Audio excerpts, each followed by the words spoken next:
Ana sa 46% ang na-clear sa demolition team nga sa mga mibabag sa sidewalk sa Davao City. Pahimangno sa otoridad ngadto sa mga mibalik og pwesto human sa clearing operation nga gilayon silang magatubang og mas bugat nga silot. Ani ang report ni Sheila Vergara Rubio. Sa kadako sa Davao, aminado ang City Transport and Traffic Management Office nga wala pa nila nalukop sa clearing operation ang tanang malapason.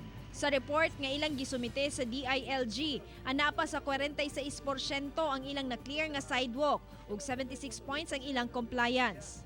Sa Bangkerohan Public Market, miluag-luag na apan dunay uban-uban nga ang otoridad lang ang gibantayan dahil mobalik kinig pwesto sa kilid sa kalsada. Pahimangno sa CTTMO ngadto sa mga tindahan og vendor nga mobalik og babag sa sidewalk. Kung establishment na siya, tindahan na siya nga big dagkong establishment, then among i-recommend for closure ang ilang foreclosure ang ilang tindahan. Mao gyud among sabot.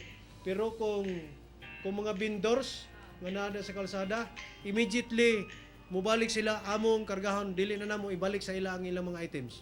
Magpadayon gyapon ang clearing operations bisan natapos na ang deadline. Sumala pa nga duna may panahon nga daw magkainitay sa clearing operation. Makonsidera gyapon sa otoridad nga milinaw ng ilang pakigdialogo sa mga vendor.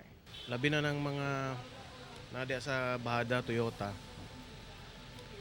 nga ang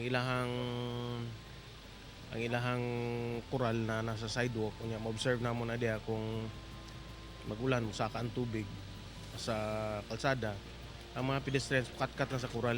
Kauban si Jojo Solarte sa kamera. Ako si Sheila Vergara Rubio para sa One Mindanao.